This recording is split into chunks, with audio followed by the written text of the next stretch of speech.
कैसा लगा अंत में बताइएगा जरूर। अरे बहू चाय ले ले, उठ जा बेटा। अरे मम्मी रहने देती ना, मैं उठ तो रही थी। अरे कोई बात नहीं, खाने में क्या बनाना है वो बता दे। देख लो माँ, कुछ भी जो ये कहे बना लेते हैं। बेटा मैंने तो जो सब्जी थी वो काट दी है, तू बस रोटियां बना लेना। ये हर रोज सुबह का सीन था ममता के ससुराल का। एक दिन पड़ोसन कहती है, अरे बहन जी सारा दिन काम करती रहती हो, थकती नहीं क्या आप? बहू क्या करती रहती है सारा दिन? अरे वो भी कुछ ना कुछ करती ही रहती होगी। अब इतनी भी बूढ़ी तो नहीं हूँ मैं जो बैठ जाऊं कि सामने काम पड़ा है और मैं बैठी रहूं। अरे लेकिन बहू की तो आदत खराब हो जाएगी जब सारा काम आप ही कर दोगी। अरे ठीक है ना, कम उम्र में हमारी भी शादी हुई थी। अब आजकल के पढ़ने लिखने वाले बच्चों को सारी जिम्मेदारी लेने में भी तो वक्त लगता है। बहू है तो क्या हुआ, मेरी बेटी की उम्र की ही है ना। एक उसे भी देख लो, चाय बनाने के सिवा आता ही क्या है। ममता से सारी बात करती है। हाँ मम्मी जी ही ज्यादा काम करती हैं, इसमें कोई दो राय नहीं है।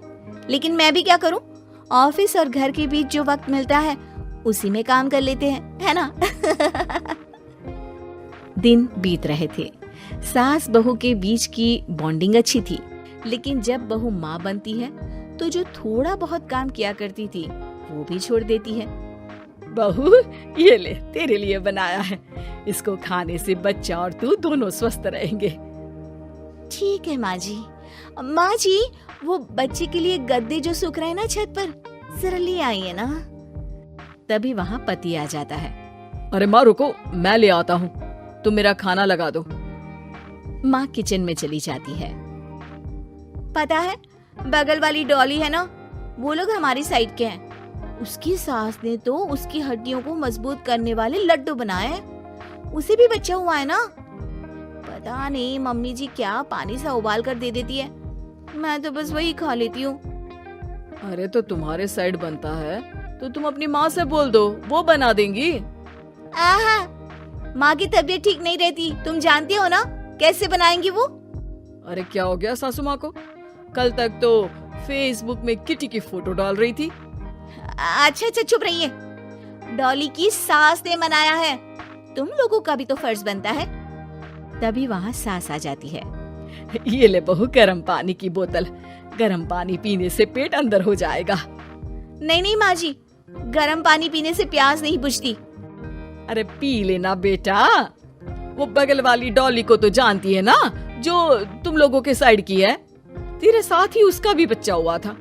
बेचारे का कोई ख्याल रखने वाला नहीं, सारा काम करती है और रात में बस एक लड्डू खाकर सो जाती है।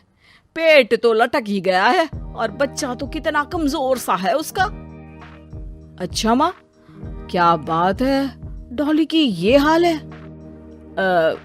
क्यों मैडम, क्या कहना है आपका?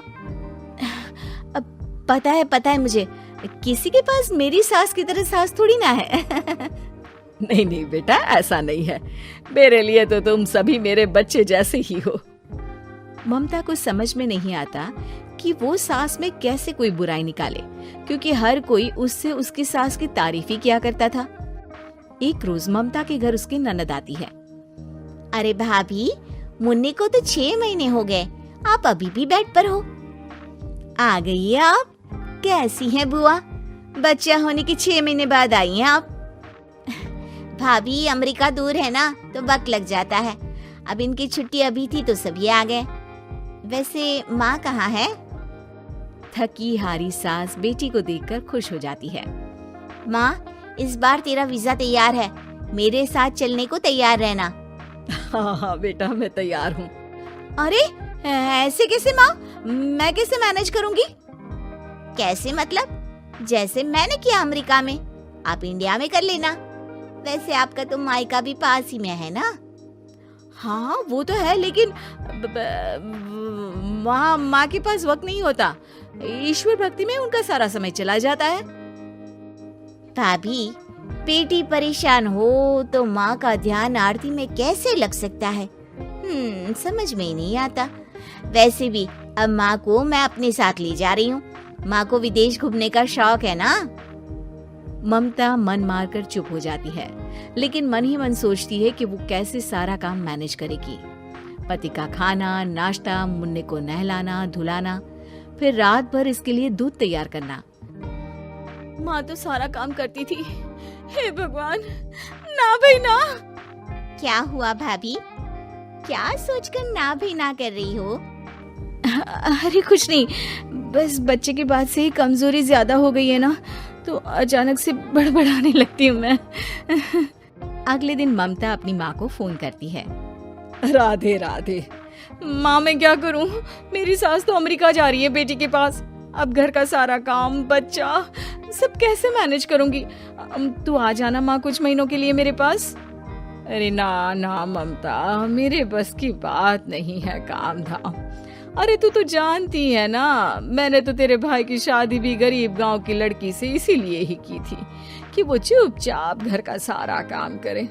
वैसे भी अब तो आदत भी नहीं रही मेरी काम करने की। ममता को माँ पर बहुत गुस्सा आता है। ठीक है माँ, देख लूंगी मैं, लेकिन मेरी मुसीबत के वक्त आप मेरा साथ नहीं दे रही है। अब भूल जाना मुझे। ममता गुस्से में आकर फोन रख देती है और रोने लगती है, लेकिन बेचारी करे भी तो क्या। अब सास और ननद दोनों घर का काम करते। नेहा आराम करती, लेकिन अब आराम में भी उसे चिंता रहती। और फिर वो दिन भी आ जाता है जब ननद का जाने का वक्त आ जाता है। भाभी मैं जा रही हूँ, अपना और मुन्ने का ख्याल रखना। ममता सास को देखती है और गले लगकर रोने लगती है। माँ जल्दी आ जाना। सास मुस्कुराकर कहती है, कहाँ से ममता, मैं कहीं नहीं जा रही। मैंने देखा कि मेरे जाने की बात से ही तू परेशान हो गई थी, इसीलिए मैंने अपना जाना कैंसिल कर दिया है। तू चिंता ना कर, मैं तेरे साथ ही रहूंगी। ममता को अपनी माँ की बात याद आती है कि कैसे उसके कहने पर भी ममता की परेशानी को समझने की बजाय उसने मना कर दिया, जबकि सास ने बिना कुछ कहे बहू की समस्या पढ़ ली। हाँ माँ, हम सब साथ चलेंगे बाद में दीदी के घर अमेरिका। आज से आप रानी बनकर रहना और मुन्ने को देखना। मैं समझ चुकी हूँ कि मेरा फर्ज क्या है।